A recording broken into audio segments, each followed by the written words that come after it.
शारीरिक तकलीफ देता है, बल्कि मानसिक और सामाजिक जीवन को भी गहराई से प्रभावित करता है।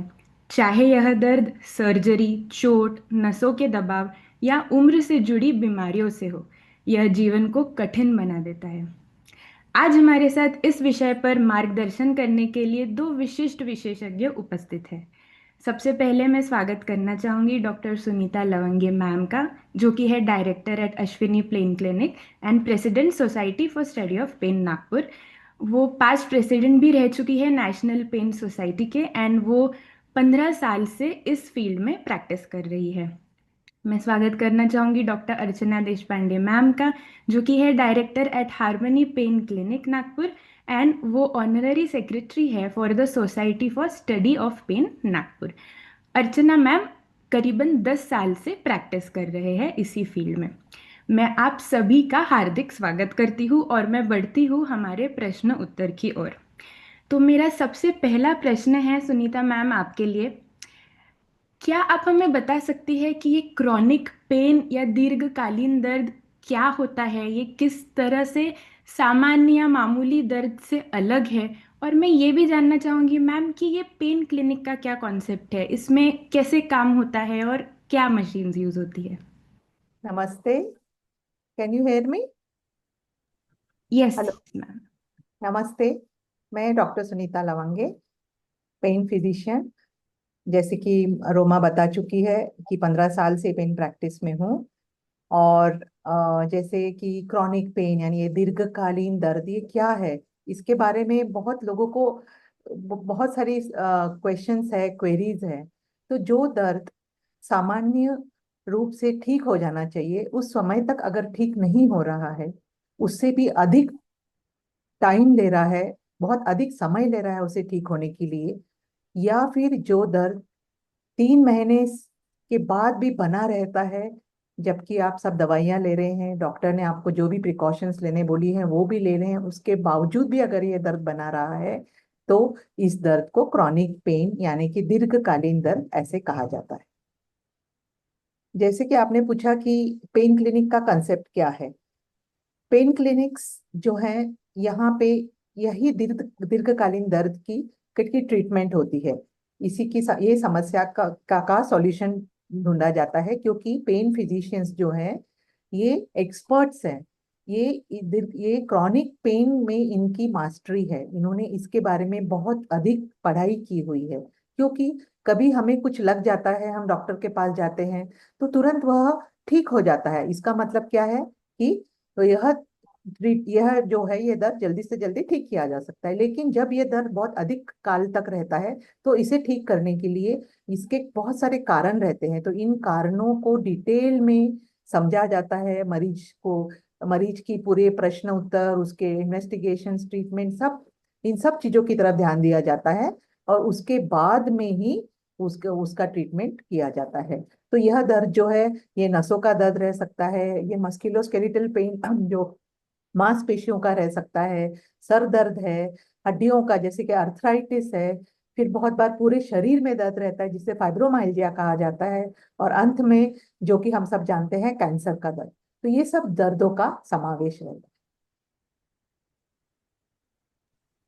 है। थैंक यू मैम, काफ़ी अच्छे से आपने समझाया। और मैम आप क्या मशीनरी यूज़ करती है एक पेन क्लिनिक में? सबसे बड़ी मशीनरी है हिस्ट्री। पेशेंट को के बारे में डिटेल में उससे सब कुछ पूछ लेना। बहुत बार पता लगता है कि कुछ दवाइयों से ही ये पेशेंट ठीक हो जा सकते हैं। ये मरीज जिनको इन दवाइयों की जरूरत है, उनको छोड़ के कुछ और ही दवाइयां दी जा रही होती है। मैं उदाहरणतः बोलूंगी कि एक पेशेंट था, मरीज जिसको ट्राइजेमिनल न्यूरैल्जिया था। वो कई सालों से ट्रीटमेंट ले रहा था, और जब मैंने एक आर्टिकल लिखा शुरू शुरू में मेरे प्रैक्टिस में, उसने वह पढ़ा। उसके बाद में वो पेपर पर्चा लेके आया और बोला कि मैडम मुझे यही तकलीफ है, मुझे इसी की ट्रीटमेंट चाहिए। और आप विश्वास नहीं रखेंगे कि उसकी जो स्पेसिफिक दवाइयां रहती वो उसे नहीं मिल रही थी। मैं इसमें किसी का दोष नहीं बोलूंगी। इसीलिए पेन फिजिशियंस का क्रॉनिक पेन जो है इसकी ट्रीटमेंट में बहुत बहुत महत्वपूर्ण रोल है। और आज भी वह पेशेंट दवाइयों के बाद ठीक हो चुका है, कुछ दवाइयां ले नहीं रहा है। इस बात को 15 साल हो चुके हैं। तो मशीनों में जैसे कि हिस्ट्री, उसके बाद में हमारे पास बहुत अत्याधुनिक बहुत सारे उपकरण हैं, जैसे कि हम ये सब प्रोसीजर ऑपरेशन थिएटर में किए जाते हैं, यह कोई ऐसे ही ओपीडी में नहीं किए जा सकते हैं, जबकि ये डे केयर रहते हैं उसके बाद भी। जैसे कि आप देख रहे हैं फ्लोरोस्कोप, सियाम, इसके अंडर ये मशीन है, लाइव मशीन है, इसमें हमें सब दिखता रहता है, और उसमें देख के बराबर नस के पास जाके हम दवाई डालते हैं। उसके बाद में आपने जैसे देखा अल्ट्रासाउंड मशीन थी, तो सोनोग्राफी में भी बहुत सारी मसल्स की प्रॉब्लम्स दिख जाती हैं, तो इससे शोल्डर का, नी का, ये सब दर्द जो है इससे ठीक हो जाता है। उसके बाद आपने रेडियो फ्रिक्वेंसी मशीन देखी, ये मशीन में करंट के द्वारा वो नस जो है उसका दर्द का हिस्सा जो है उसको निस्तेज कर दिया जाता है, जिससे कि पेश मरीज सब कुछ कर सकता है, उसे दर्द नहीं होता है। और ये जो है आजकल रीजनरेटिव मेडिसिन, इसका बहुत ज्यादा उपयोग हो रहा है शरीर, चेहरे के लिए, सर में बाल जो चाहिए उसके लिए, जो ये सब चीजों के लिए रीजनरेटिव मेडिसिन, पीआरपी ट्रीटमेंट, बीमैक आ रही है। यही ट्रीटमेंट हम बहुत सारी जोड़ों में और बहुत जगह जहाँ की डिजेनरेटिव कंडीशंस है उसमें यूज करते हैं, जिससे कि हमारी बॉडी में के ही सेल्स उसको हील करते हैं। तो healing by your own mechanism, this is what I mean to say. तो ये बहुत सारे उपकरण है। इसके बाद में मैं आपको बताऊंगी तो वर्टिब्रोप्लास्टी है, काइफोप्लास्टी है, फिर बहुत सारे कैंसर के इसमें इंट्राथिकल ड्रग डिलीवरी सिस्टम्स है। तो मैं अगर शुरू करूंगी तो ये खत्म ही नहीं होगा, क्योंकि अभी नई नई बहुत सारी उपकरण आए हुए हैं, और इसके उपयोग से हम पेशेंट की जिंदगी, उसका दर्द और उसका जो लिविंग स्टैंडर्ड है उसको हम काफी काफी अच्छे से स्मूथ कर सकते हैं, ताकि वो अपने सब काम और मानसिक और शारीरिक दोनों रूप से वह स्वस्थ रहे। यही हमारा उद्देश्य है। जी, ये काफ़ी इंफॉर्मेटिव चीज़ें आपने बताई है आज हमें कि दवाइयों के अलावा इतनी सारी ऑप्शंस अवेलेबल है क्रॉनिक पेन के लिए। मेरा नेक्स्ट सवाल अर्चना मैम आपके लिए है। ये जैसे चेहरे का दर्द अक्सर बहुत तकलीफ में जाता है, जैसे कि अभी सुनीता मैम ने मेंशन किया ट्राइजेमिनल न्यूरैल्जिया। ऐसे केस में आप किस तरह से अप्रोच रखती है मैम? ट्राइजेमिनल न्यूरalgia और पेन मैनेजमेंट ये बहुत बहुत ही इम्पोर्टेंट पार्ट है पेन फिजिशियन के लिए। क्योंकि ट्राइजेमिनल न्यूरalgia आज तक ऐसा था कि या तो मेडिसिन या तो सर्जरी, बीच वाला कोई रास्ता नहीं था, जो एक्चुअली पेन फिजिशियन के पास है, जो कि इंजेक्शन। हम पेरिफेरल नर्व ब्लॉक्स देते हैं ट्राइजेमिनल न्यूरalgia में, क्योंकि ट्राइजेमिनल न्यूरalgia यानी फेशियल पेन, जो चेहरे पे कहीं भी हो सकता है और अनेक प्रकार का होता है। मतलब उसकी इंटेंसिटी, तीव्रता, उसकी फ्रीक्वेंसी बहुत अलग अलग लोगों में अलग अलग टाइप की होती है। तो उसको पहले जांचना कि ये ट्राइजेमिनल ही है, डायग्नोज करना, और उसके फिर हिसाब से कि कहाँ पर दर्द है, हम तय करते हैं कि पेरिफेरल नर्व ब्लॉक से इसको ब्लॉक किया जाए, या फिर सेंट्रल जो ब्रेन के अंदर रहती है गैसेरियन गैंग्लियन, उसको हम या तो मशीन के साथ या फिर केमिकल मतलब दवाइयों के साथ उसका न्यूरोलिसिस करते हैं, यानी उसे एक बर्न कर देते हैं। जैसे आपने रेडियो फ्रीक्वेंसी मशीन का उल्लेख किया ना पिछली बार, तो उससे वो ठीक हो सकता है, या पेरिफेरल नर्व ब्लॉक से भी। अ, इसका मतलब ये एक वरदान है ऐसा समझ लीजिए, क्योंकि ये जो पेन है ट्राइजेमिनल न्यूरalgia वो इतना भयंकर है कि उससे सुइसाइडल टेंडेंसीज भी लोगों में बढ़ी हुई है। तो ये बहुत बड़ा वरदान है, और ज्यादा से ज्यादा लोगों तक ये इंफॉर्मेशन पहुंचनी चाहिए। मुझे ऐसा लगता है कि पेन मैनेजमेंट में इसके बहुत बढ़िया नॉन सर्जिकल ऑप्शन अवेलेबल है। जी, thank you so much Archana ma'am. Trigeminal neuralgia काफ़ी कॉमन है और इससे काफ़ी लोगों को मदद मिलेगी जो आपने बताया है अभी सब हमें। मेरा नेक्स्ट सवाल सुनीता मैम आपके लिए है। गर्दन के दर्द के बारे में बहुत ही कॉमन है, सबसे ज़्यादा मैं देखती हूँ कि का दर्द हो रहा है, नेक दुख रही है, स्ट्रेचेस कर रहे हैं लोग गले के। तो इसके क्या क्या कारण होते हैं और इनका दर्द कम करने के लिए क्या क्या नए विकल्प मौजूद है जो मे बी हमें नहीं पता कॉमन लोगों को? थैंक यू रोमा, तुमने बहुत ही अच्छा सवाल पूछा है, क्योंकि आज हम ओपीडी में पेन फिजिशियंस जो गर्दन के दर्द के पेशेंट्स देख रहे हैं मरीज, उनकी उम्र आपको सुन के बहुत आश्चर्य होगा कि वो 20 से 30 साल है। तो मैं अभी हम लोग 20, 21, 25, पहले हम 50 साल के ऊपर के लोग, जिसमें कि हम बोलते हैं उम्र के साथ हड्डियां घस जाती हैं, नसों पे प्रेशर आता है, ऐसा बोलते थे, पर अभी ऐसा नहीं रहा है। आजकल 21, 22 साल के बच्चे आते हैं और बोलते हैं हमें गर्दन गर्दन में दर्द है। तो ये है टेक नेक सिंड्रोम, जिसमें कि टेक्नोलॉजी ने हमारे गर्दन में दर्द ला दिया है। मोबाइल्स, कंप्यूटर्स, ये सब कंटिन्यूअस लॉन्ग आवर्स तक जो वर्किंग टाइम है, ये सब के कारण क्या हो रहा है कि बच्चों को एक्सरसाइज करने को टाइम नहीं मिल रहा है। उनकी जो पोजीशन है वो एक वही बनी रहती है, हर एक को लगता है मैं ये काम खत्म कर दूं फिर दूसरा, फिर बाद में उठूंगा। तो हम बार बार बच्चों को ये समझाते हैं कि ये आपकी शुरुआत है, आप लोग अपने खुद के लिए भी कुछ समय दीजिए। 24 घंटे में 1 साल अगर 1 घंटा अगर आपने एक्सरसाइज के लिए निकाला, तो वह आपके सब प्रॉब्लम्स को कम कर सकता है। तो ये एक टेक्निक सिंड्रोम जो मैंने बताया, ये एक है। उसके बाद में गर्दन में जैसे कि डिस्क रहती है, वो कभी हर्निएट हो गई या कुछ मार लग गया है या कुछ झटका लग गया, एक्सीडेंट हो गया, उसके कारण भी सर्वाइकल स्पॉन्डाइलोसिस जिसको बोलते हैं, बहुत सारे पेशेंट बोलते हैं कि हमको जैसे साइटिका रहता है कमर में, वैसे हाथ में भी दर्द आ रहा है, झुनझुनी आ रही है हाथ में, हम कुछ काम नहीं कर पा रहे हैं, सो नहीं पा रहे हैं, तो इसमें गर्दन की नसों पे प्रेशर आ जाता है। तो ये किसी फ्रैक्चर एक्सीडेंट से भी हो सकता है, जोर से झटका लग गया, जिम में बहुत सारे बच्चे हैं जो हेवी वेट लेके उठाते हैं और सडनली झटका लग जाता है, इससे भी जो है ये सर्वाइकल पेन जो उसके साथ में नसों की तरफ दर्द आना है, जिसको रेडिकुलर पेन बोलते हैं, स्पॉन्डाइलाइसिस जो है ये होता है। उसके बाद में एक्सीडेंट्स में बहुत बार हड्डियां आगे पीछे खिसक जाती हैं, उसके कारण भी स्पाइनल कॉर्ड पे प्रेशर आता है, उसके कारण भी नसों पे बहुत प्रेशर आ जाता है। और चौथा है उम्र के हिसाब से। तो उम्र के हिसाब से तो हर एक के इसमें ये प्रॉब्लम्स आने ही हैं। तो इन सब से अगर हमें बचना है तो एक ही है कि खुद को फिट रखे, रूटीन एक्सरसाइजेस करे, और जो डूज एंड डोंट समझाए जाते हैं सब लोगों को उसकी तरफ ध्यान दे। और हाँ, खान पान की तरफ स्पेशली बहुत ध्यान देना चाहिए, क्योंकि वह हमारे शरीर का एक बहुत ही महत्वपूर्ण हिस्सा।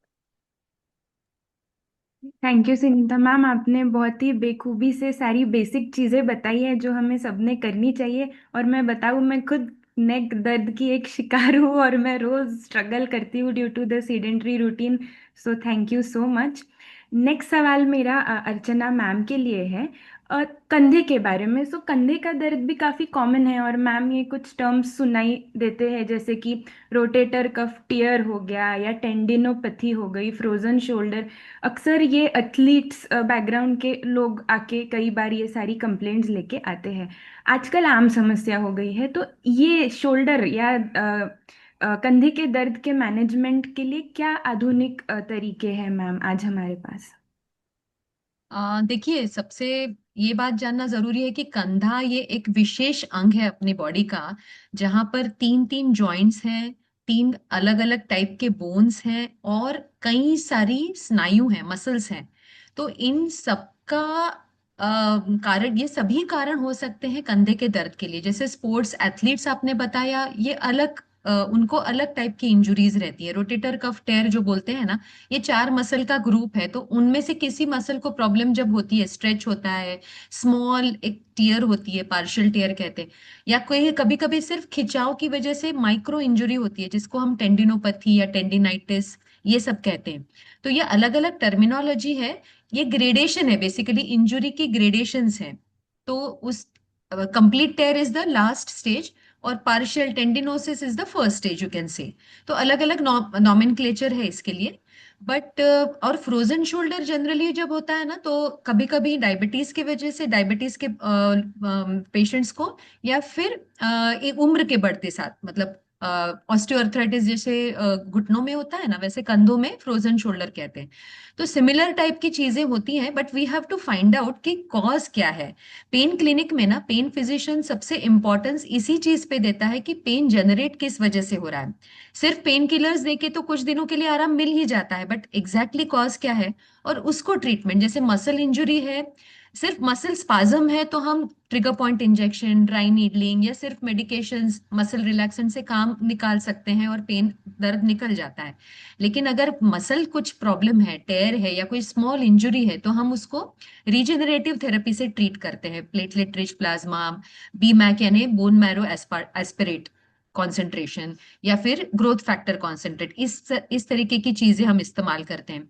अगर कोई नर्व ब्लॉक या कोई नर्व कॉम्प्रेशन है, कभी कभी ना नेक का जो रीढ़ की हड्डी है ना, नेक की सर्वाइकल, उसके मतलब कोई नस पे दबाव आने के बाद भी अपर शोल्डर पे दर्द पता चलता है। तो हमको ये पता लगाना होता है कि कॉज क्या है पेन का।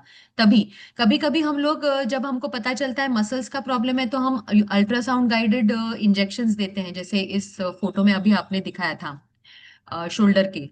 और कभी कभी प्लेटलेट रिच प्लाज्मा, जिसमें पेशेंट के ब्लड से ही कुछ सेल्स अलग करके उसमें से प्लेटलेट्स निकाल के पेशेंट के उस जॉइंट में दिए जाते हैं। मतलब जॉइंट पेन हो, कभी कभी अर्थराइटिस के अलग अलग फेजेस में भी आपको शोल्डर पेन होता है। सो कॉज जैसा है उस प्रकार से हम अलग अलग ट्रीटमेंट। इतना ही है कि हम मेडिसिन और सर्जरी के बीच वाला हिस्सा है कि नॉन सर्जिकल ट्रीटमेंट है, बट मेडिसिन यूज काम नहीं कर रही है, उसके अपर वाला हमारा फेज है या स्टेप है फॉर द ट्रीटमेंट। एंड उसके साथ जोड़ देनी पड़ती है हमको एक्टिव एक्सरसाइजेस की साइंटिफिक वे से। तो बहुत सारे विकल्प हैं और अच्छा रिजल्ट है for many shoulder pain. Pain तो काफी हद तक ठीक हो सकता है। जी, thank you so much ma'am. मुझे लगता है ये काफ़ी कॉम्प्लिकेटेड एरिया है जहाँ एक कॉमन आदमी को शायद समझे ना कि हमें फिजियोथेरेपिस्ट के पास जाना है या पेन स्पेशलिस्ट या जाए तो किसके पास जाए। तो जिन लोगों को एकदम लॉन्ग टर्म क्रॉनिक पेन है वो लोग तो मतलब आके पहले उन्होंने एक कंसल्टेशन पेन क्लिनिक में देना ही चाहिए, जस्ट टू मेक श्योर कि कुछ हमें ऐसी चीज़ ना हो जो जिससे हमें एक्चुअली दर्द कम फटाफट हो जाए और हमें एक्चुअली पता ना ही ना हो। बॉम्बे में, अभी बॉम्बे या मेट्रो सिटीज में ना जो कॉरपोरेट हॉस्पिटल्स है वहां पे पहले पेन का पेशेंट पेन फिजिशियन चेक करता है and then he directs him कि आपको कहाँ जाना है। बिकॉज हमारे पेन क्लिनिक में we work as a team कि अगर कुछ प्रॉब्लम है रोमेटोलॉजिस्ट का, फिजिशियन का, न्यूरोलॉजिस्ट का, साइकियाट्रिस्ट, सबकी हम मदद लेते हैं अगर जरूरत पड़ती है तो। So many patients require a team work. Team work. Okay. I think that was, thank you so much for this. मुझे लगता है हमारे यहाँ भी सेम अप्रोच रहे तो काफ़ी हॉस्पिटल की चक्रें बच जाएगी पेशेंट्स की और एक अच्छी राह मार्गदर्शन उन्हें मिल जाएगा। नेक्स्ट मेरा सवाल है सुनीता मैम के लिए। ये मैं पीठ और कमर के दर्द के बारे में आपको पूछना चाहूँगी मैम। जैसे शियाटिका हो गया, स्लिप डिस्क हो गया, एंकलाइजिंग स्पॉन्डिलाइटिस हो गया या ऑस्टियोपोरोसिस हो गया, इन सब का मरीज पर बहुत गहरा असर पड़ता है, काफ़ी कॉमनली देखने में भी आता है। इसके पेन मैनेजमेंट में इसकी क्या भूमिका रहेगी मैम? ठीक है, थैंक यू रोमा। देखो, कोई जो कारण आपने पहले ही बता दिए हैं बहुत सारे। बहुत बार क्या होता है कि वो जो अभी डॉक्टर अर्चना ने बताया, पेन जनरेटर ढूंढना बहुत जरूरी रहता है। जरूरी नहीं है वो दर्द साइटिका का ही दर्द है। साइटिका यानी क्या, कि आपके कमर में से जो नसें निकलती है वो पैर की तरफ जाती है, वो कहीं तो भी उस पे दबाव आ गया, प्रेशर आ गया है। पर बहुत बार उसको साइटिका करके ट्रीट किया जाता है, पर जबकि उसको प्रॉब्लम दूसरी चीजों का रहता है। जैसे वहां पे भी जॉइंट्स हैं जिन्हें फैसेट जॉइंट कहा जाता है, उसमें भी आर्थराइटिस हो जाता है, या कुछ जोर से मार लग गया तो उसमें भी सूजन आ जाती है। फिर वहाँ साइक्रोइलेक जॉइंट है एक, जो जॉइंट जो है डिलीवरी वगैरह के समय में स्ट्रेच होता है। तो वो जॉइंट पे भी बहुत बार ऐसा होता है कि उसका पेन बाद में रहता है अगर वो नॉर्मल नहीं हो पाया तो ये सब जो है इनकी तरफ ध्यान बहुत न देते हुए सब लोग बस साइटिका है और स्पॉन्डिलाइसिस है इसकी तरफ ही ध्यान देते हैं। इसीलिए हम बार बार यही कहेंगे कि try to find out the pain generator. ये अगर मैंने ढूंढ लिया तो ही मैं आगे ट्रीटमेंट कर पाऊंगी। आपको आश्चर्य होगा, आज जो एक पेशेंट अभी मैं करके आ रही हूँ, वो मुझे मेरे पास भेजा गया था साइटिका करके। जब मैंने एमआरआई किया तो उसको वर्टिब्रल फ्रैक्चर निकला। तो मैं अभी उसका ही ट्रीटमेंट करके आ रही थी यहाँ पे। तो वर्टिब्रल फ्रैक्चर भी एक कॉज है, कॉम्प्रेशन फ्रैक्चर जो बोलते हैं। कभी गिर गए तुम या फिर बहुत हड्डियां अगर कमजोर हो जाती हैं तो वो अपने आप जैसे चौक टूट जाता है उस तरह से वो भी कोलैप्स हो जाती हैं। तो इस तरह से ही वो लेडी एक 60-70 ईयर्स की थी। तो उसका अभी हमने उसमें सीमेंट डाला जाता है जिससे कि जो हमारा हड्डी है उसकी हाइट पूरी बढ़ जाए और वो नसों पे प्रेशर ना दे। तो ये भी एक बहुत बड़ा कारण है। और ऑस्टियोपोरोसिस तो हमारे यहाँ पे बहुत कॉमन है। तो उसकी ट्रीटमेंट और वो तो एक अलग ही मतलब चैप्टर है जो हमने शुरू किया तो खत्म नहीं हो सकता है। पर अगर उसका डायग्नोसिस हो गया, ब्लड टेस्ट वगैरह से मालूम हो गया, एक्सरे से मालूम हो गया, और ये लेडीज में ज्यादा पाया जाता है, फीमेल्स में, तो इसकी ट्रीटमेंट दवाइयों द्वारा भी हो सकती है। तो उसकी तरफ ध्यान देना चाहिए। पेन फिजिशियन जो है वह ऑपरेशंस को बचाता है। बहुत बार नस दब रही है तो उस नस के पास में, जैसे आपने दिखाया था सियाम मशीन, उसमें देख के लाइव एक्सरे के अंदर उसके उसमें दवाई डाली जाती है, और वो मेडिसिन डालने से वो नस का प्रेशर कम हो जाता है। बहुत बार गद्दी फट जाती है तो उसमें, जैसे डॉक्टर अर्चना ने बताया, पीआरपी ट्रीटमेंट या रीजनरेटिव, तो वो उसमें डालने से उसमें गद्दी का ऑटोमेटिक हीलिंग हो जाती है। तो ऑपरेशन से हम बच सकते हैं, ऑपरेशन की जरूरत नहीं पड़ेगी अगर ये इन इंटरवेंशंस, जिन्हें कि मिप्सी कहा जाता है, minimally invasive pain and spine interventions, तो इसके द्वारा ये पेशेंट्स की ट्रीटमेंट हो जाती है। ये डे केयर प्रोसीजर्स है। पेशेंट आता है, उसके बाद में प्रोसीजर जैसे जैसे ही मिप्सी खत्म हो जाता है इंटरवेंशन, उसके 2 घंटे के बाद पेशेंट घर जा सकता है। ना इन्फेक्शन का डर, ना चीरे का दर्द। तो बहुत क्या है कि रिकवरी फास्ट होती है। जैसे कि हम सबको मालूम है कि अगर ऑपरेशन नहीं है और वो इंटरवेंशन है मिनिमली इन्वेजिव, तो डेफिनेटली उसकी रिकवरी फास्ट होगी और पेशेंट जो है अपने काम पे जल्दी जाने लगेगा। सो ये सब चीजें जो है, ये पेन फिजिशियन जो है इसमें एक्सपर्ट होते हैं। और एक बार पेन जनरेटर अगर मालूम हो गया, हमने ढूंढ निकाला, तो उसकी ट्रीटमेंट हम इन मिप्सिस के द्वारा करते जी, thank you so much ma'am. काफ़ी अच्छे से हमें समझ में आया कि क्या सब कारण हो सकते हैं। और वर्टिब्रल फ्रैक्चर तो काफ़ी मतलब सीरियस कॉज हो गया, जो ऐसे अनदेखा भी हो जा सकता है और उसके वजह से पेन जनरेट हो सकता है लोगों में, स्पेशली एल्डरली एज ग्रुप में। ये काफ़ी महत्वपूर्ण इन्फॉर्मेशन आपने हमें दी है। मैं अभी बात करना चाहूँगी मैम घुटनों के दर्द का। तो अर्चना मैम, जैसे ये ऑस्टियो आर्थराइटिस के कई सारे पेशेंट्स होते हैं, क्या इसमें पेन क्लिनिक की कोई भूमिका है? इसमें हम कैसे मदद कर सकते हैं पेशेंट्स की? अभी देखो, नी पेन ये एक एपिडेमिक जैसा हुआ है। बहुत अर्ली फेज में नी पेन शुरू हुआ है, शुरू होने लगा है। ऑलमोस्ट 80 to 90% लोगों में कभी ना कभी तो शुरू होता ही है आफ्टर 40। और सबको लगता है कि ऑस्टियोआर्थराइटिस ही इसका एक कारण है, बट ऐसा नहीं है। नी पेन भी शोल्डर पेन, शोल्डर जॉइंट जैसा और स्पाइन के जैसा एक विशिष्ट, एक बहुत ही महत्वपूर्ण अंग है अपने बॉडी का, जिसमें अनेक स्नायु, जॉइंट और बोन्स इन्वॉल्व है। और काफी सारे बर्सा है। बर्सा मींस एक पोटेंशियल स्पेस रहती है जिसको इन्फ्लेमेटरी फ्लूइड उसमें जमा हो जाता है और पेन शुरू होता है। तो बर्साइटिस भी एक बहुत बड़ा कॉमन है नी पेन में। और मेनिस्कल लिगामेंट टेयर, ये थोड़े से यंगर एज ग्रुप में या स्पोर्ट्स एथलीट्स या स्पोर्ट्स पर्सन में पाए जाते हैं। तो इन ये जो कॉज है वो फाइंड आउट करना हमारे लिए बहुत आवश्यक है। एक्सरे, सोनोग्राफी एंड एमआरआई हम करते हैं depending on the severity and need. मतलब अगर आपका डायग्नोसिस क्लिनिकल एग्जामिनेशन और हिस्ट्री पे होता है तो हम सभी इन्वेस्टिगेशंस नहीं करते।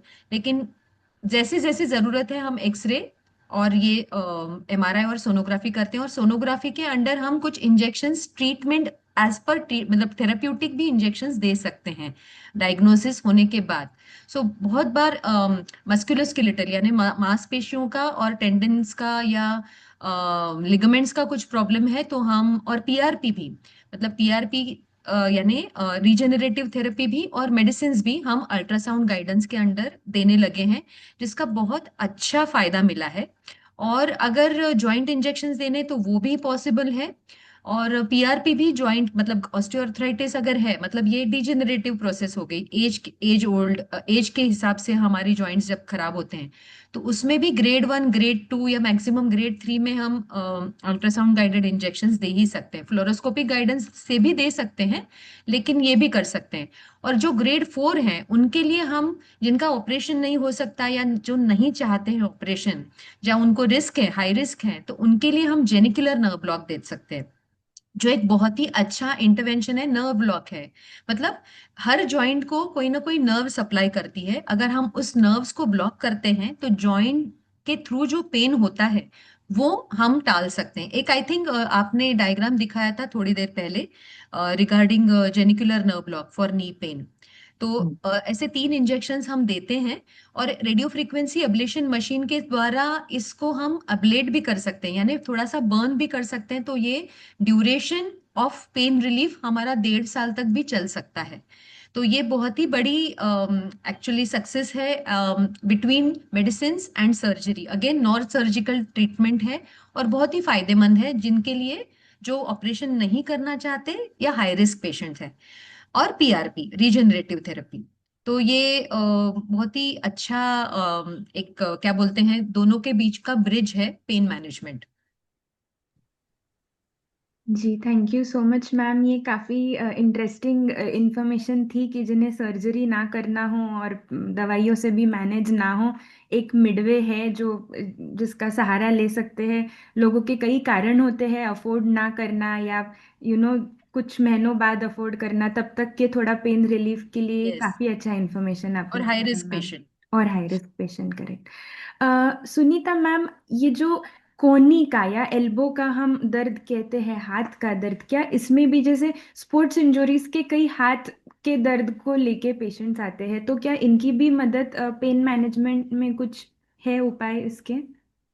हाँ, पहले तो जैसे वो यूजुअली ये पेशेंट्स जो भी डॉक्टर के पास जाते हैं, हमें फैमिली फिजिशियन है, ऑर्थोपेडिशियंस, तो वो लोग रेस्ट करने बोलते हैं पहले, कि आप हाथ का ज्यादा ये मत करो, उसको रेस्ट दो, क्योंकि अगर मार लग गई है, स्पेशली स्पोर्ट्स इंजरी है, या फिर कुछ एंटी इन्फ्लामेटरी दवाइयाँ दी जाती हैं, मेडिसिन दी जाती है जिससे सूजन कम हो जाए। तो जैसे टेनिस एल्बो है, गोल्फर्स एल्बो है, ये दो बहुत कॉमन है जो हमारी कोहनी में मतलब ये दो कंडीशंस हैं जो कोहनी के में दर्द देती हैं। तो ऐसे समय में अगर उन्होंने फिजियोथेरेपी और जो कुछ डॉक्टर ने बोला, सलाह दी है, उसको फॉलो किया, उससे दर्द ठीक हो गया तो ठीक है। पर अगर इसके बावजूद भी अगर उधर सूजन जा ही नहीं रही है, और उनको, अगर ये स्पेशली ये लोग मेनली प्लेयर्स रहते हैं, तो इनको खेलना भी रहता है, हीलिंग बहुत जल्दी जरूरत रहती है, तो इसीलिए ये रीजनरेटिव मेडिसिन का कंसेप्ट आया है, जहाँ की यहाँ जहाँ मसल में सूजन है वहाँ पे रीजनरेटिव थेरेपी में पीआरपी या फिर बीमैक, ये जो हैं ये डाले जाते हैं, जो खुद के प्लेटलेट्स है जो वहाँ पे हीलिंग भी करते हैं, नए सेल्स भी बनाते हैं। तो ये कंडीशंस में क्या रहता है, जो स्टेरॉइड है वो अवॉइड किया जाता है। मसल्स वगैरह में इनमें स्टेरॉइड देना या जॉइंट्स के आसपास स्टेरॉइड देना जो है, ये इससे क्या होता है, जॉइंट डैमेज होने लगता है, तो इसके बहुत सारे हार्मफुल इफेक्ट्स है। तो आजकल कोई भी नहीं चाहता, पेशेंट्स भी बहुत अवेयर हो गए हैं, वो लोग बोलते हैं कि हमें इसमें स्टेरॉइड रहेगा क्या इंजेक्शन में, तो उन्हें समझाया जाता है नहीं, ये आपके ही ब्लड से निकाल के जो ग्रोथ फैक्टर्स हैं वो प्लेटलेट में रहते हैं, वो हम आपके जहाँ पे इंजुरी हो गई है वहां डालेंगे, जिसके कारण कि वहाँ हीलिंग भी हो जाएगी, आपका पेन भी जाएगा और स्वेलिंग भी जाएगी। तो ये जो है, ये wrist जो है हमारा हाथ का दर्द, या उंगलियों में जो दर्द रहता है, या फिर आपकी कोहनी में रहता है, यहाँ पे यूजुअली हम लोग रीजनरेटिव मेडिसिन का ही इस्तेमाल करते हैं।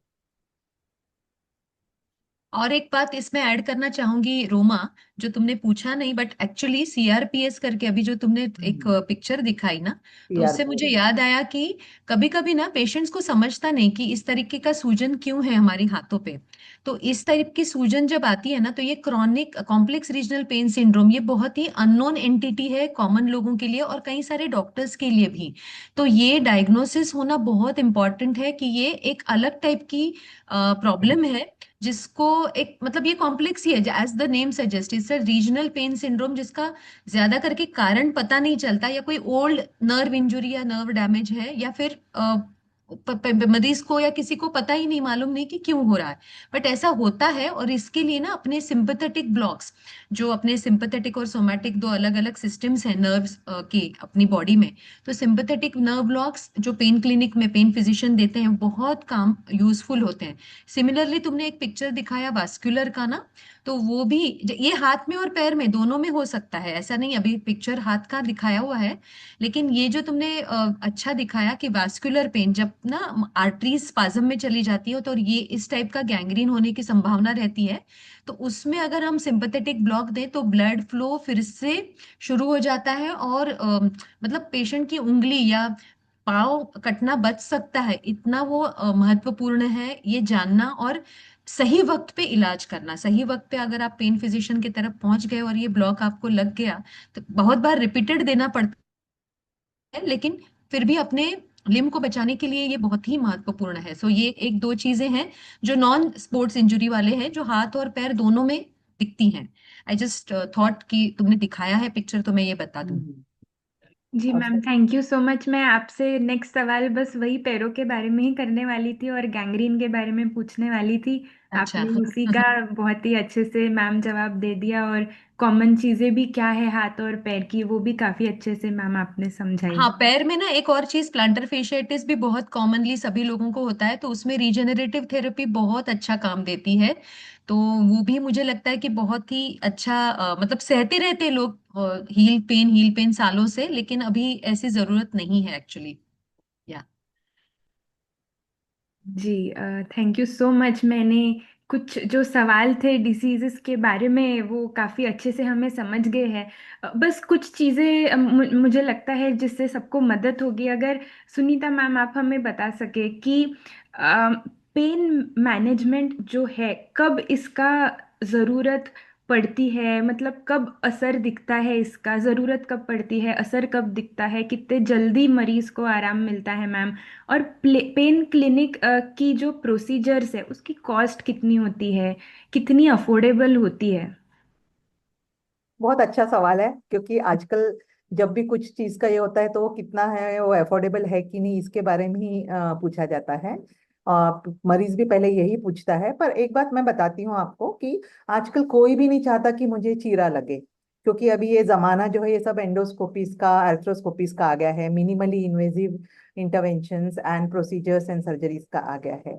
तो पेन क्लिनिक आज जो दिन पर दिन इनका नंबर बढ़ते जा रहा है, इसका कारण यही है कि इसकी जरूरत बहुत ज्यादा बढ़ने वाली है। क्योंकि जो मैंने आपको बताया कि एक 20-25 साल का बच्चा अगर मेरे पास आता है तो मैं उसके गर्दन का ऑपरेशन नहीं करूंगी या एडवाइस भी नहीं करूंगी। तो ऐसे इन लोगों में अगर मैं सिंपल एक इंटरवेंशन कर दूं, हेडेक है या जो भी है, सर्वाइकल हो गया किसी को, तो ये जो है बिना चीरे के मिनिमली इन्वेजिव इंटरवेंशंस जो हम करते हैं, ये सब डे केयर प्रोसीजर्स है, पहली बात। हाँ, जो मैंने आपको बताया, इसके कारण क्या होता है कि मरीज को रुकना नहीं पड़ता है हॉस्पिटल में, तो उसका खर्चा भी कम हो जाएगा। और चीज जो ऑपरेशंस जो होते हैं उसमें एंटीबायोटिक्स की जरूरत बहुत रहती है, तो इनका भी ये इनकी भी जरूरत नहीं, वन टाइम वन शॉट दे दिया, इसी से सब ठीक। तो हार्डली हमारे 1 या 2% ही पेशेंट्स है जिनको के एडमिशन की जरूरत पड़ती है, जैसे कैंसर के हैं, ट्राइजेमिनल के हैं। तो इन लोगों को हम लोग ऑब्जर्वेशन के लिए, नहीं तो बाकी तो पेशेंट्स हमारे जैसे प्रोसीजर हो गया उसके, क्योंकि ये सब प्रोसीजर लोकल में किए जाते हैं, ये पेशेंट्स को लोकल एनेस्थीसिया देकर किया जाता है। तो इसीलिए पेशेंट को रिकवरी फास्ट होती है, वो अपना 3 एक घंटे में घर जा सकता है। अगर सिडेशन देने की जरूरत पड़ी, कुछ नींद की दवाई, तो फिर उसको ऑब्जर्वेशन के लिए 4 घंटे तक रखा जाता है। इसलिए इसका खर्चा भी बहुत वाजबी है। ऑपरेशन को जो भी खर्चा लगता है उसका 1/4 ही लगता है, मैं तो बोलूंगी। और उसके बाद में जो कुछ आपने बताया है कि इनको कितने दिनों के बाद में असर दिखता है, तो मैंने जो बताया वर्टिब्रोप्लास्टी वाला पेशेंट जो कि स्ट्रेचर पे आया था, हिल भी नहीं पा रही थी, प्रोसीजर होने के बाद जब उसको सीधा किया हमने, तो पेशेंट खुद हुई और बोली कि मुझे अभी बस 10% ही दर्द है, क्योंकि उसका फ्रैक्चर जो था, कॉम्प्रेशन, वो फिक्स हो गया। तो आप समझ सकते हैं, सीमेंट जाने के बाद वो चीज फिक्स हो गई तो उसको दर्द नहीं होना है। तो जो उसको 9/10 दर्द था, वो उसका 2/10 हो गया था। और बाकी जो हम ये जो इंटरवेंशंस करते हैं, इसका असर एक 48 to 72 आवर्स के बाद में ही शुरू हो जाता है अच्छे से। और यूजुअली एक हफ्ता या ज्यादा से ज्यादा 2 घंटे के, 2 हफ्ते के बाद में पेशेंट्स बहुत अच्छे से रिकवर हो जाते हैं। इसीलिए हम उनको 2 से 3 हफ्ते बाद फिर से रिव्यू के लिए बुलाते हैं, ताकि हम उनको रिहैबिलिटेशन और एक्सरसाइजेस समझा सके। क्योंकि देखिए, हमने तो जो दर्द का पार्ट है वो ट्रीट कर दिया, पर इतने दिनों से, कोई कोई तो सालों सालों से सफर करता है। तो इन लोगों को, इनकी मसल्स वीक हो जाती है, ये मसल्स में वो पावर नहीं रहती है, इसके कारण फिर उनको मसल फ्लैबी हो जाती है, वीकनेस रहता है, ओवरऑल डेबिलिटी रहती है। तो ये सब ठीक करने के लिए इनको रिहैबिलिटेशन की बहुत जरूरत है। तो इनका, इनके लिए एक्सरसाइज प्रोग्राम एक रखा जाता है, जैसे नेक के लिए अलग है, गर्दन क्या बोलते हैं, कमर के लिए अलग है, घुटनों के लिए अलग है। तो ये सब एक्सरसाइज प्रोग्राम्स के हमारे पास में बुक लीफलेट्स रहते हैं, जो हम, हमारा फिजियोथेरेपिस्ट उनको समझाता है और उसके बाद में उसको करने बोलता है। तो muscle strengthening is very very important. जो आपने बताया था कि आपको भी जो तकलीफ हो रही है, तो रोमा, इसके लिए भी डेस्क एक्सरसाइजेज हैं। So if you want I share with you, तुम उसको रोज बैठे बैठे बीच में टाइम मिला किया करो, आपका नेक पेन कम ठीक हो जाएगा। बिल्कुल, thank you so much ma'am, काफ़ी मदद हो जाएगी मुझे।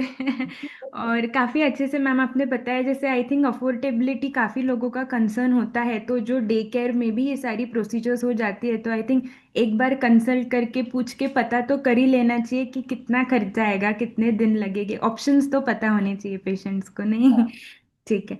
एक लास्ट सवाल बस अर्चना मैम, आप बता दीजिए कि ये कुछ कॉम्प्लिकेशंस वगैरह तो नहीं होते, safety wise I think concerns रहते हैं कई बार लोगों को प्रोसीजर के। Yes, see we are working near joints, near spine, तो एक पर्टिकुलर लेवल की रिस्क तो हमेशा बनी रहती है, but because we are trained in doing such procedures, the risk is very minimal, and as compare to the operations it is very very very minimal. So हम लोग मतलब ये नहीं कहेंगे, कोई भी एक चीरा भी देंगे तो भी उसमें बहुत सारी कॉम्प्लिकेशंस है, बट जनरली कोई complications rates are very very less. If you see the literature, it's very less. So generally इसमें कॉम्प्लिकेशंस, हाँ, हमको बहुत सावधानी से रहना चाहिए, और हम जनरली वाइटल्स के बारे में हम बहुत ही एनेस्थेटिस्ट को भी स्टैंड बाय रखते हैं for all this procedures if we are giving anything, any sedation और एनीथिंग। और हम फिजिशियन मतलब पूरी इन्वेस्टिगेशंस करके फिजिशियन फिटनेस लेके ही ये प्रोसीजर्स करते हैं। So we do take general care for before we put the patient to interventions, but we do it very safe. हमारी ओटी भी पूरी sterile, with all the sterility we do all the procedures, we give antibiotic coverage to the patient and proper exercise fitness, so एक minimal risk लेके ये interventions हो सकते हैं without any problem as compared to surgery, तो बहुत ही कम।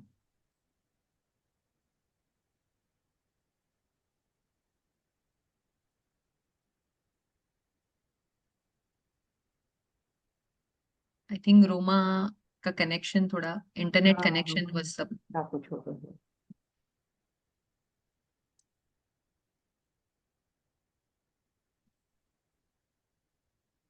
Roma got disconnected और what? I think so, ऐसा लग रहा है। Hello Anjali, Anjali madam. हाँ, नहीं डिस्कनेक्टेड नहीं है, you can continue. Okay, okay, but she is not there, I can not hear her. Actually Archana, तुमने जो बताया लास्ट, बहुत ही अच्छा बताया कॉम्प्लिकेशन के हाँ, बारे में। और मैं इसमें एक चीज ऐड करना चाहूंगी कि हम्म, देखिए, सर्जरी के बाद भी कॉम्प्लिकेशंस तो कोई नहीं चाहता हो, पर it is hmm, inevitable. So around hmm, 2 to 3% cases में कॉम्प्लिकेशंस जो है, in spite of taking all precautions, हो हो सकते हैं। बस इतना यस, ही है कि we should be able to treat them. So yes, complication होता है तो उसका ट्रीटमेंट भी है, और उसके ट्रीटमेंट की तरफ हम ध्यान देके we try to make patient well back to his normal life. Yes, आ गई रोमा।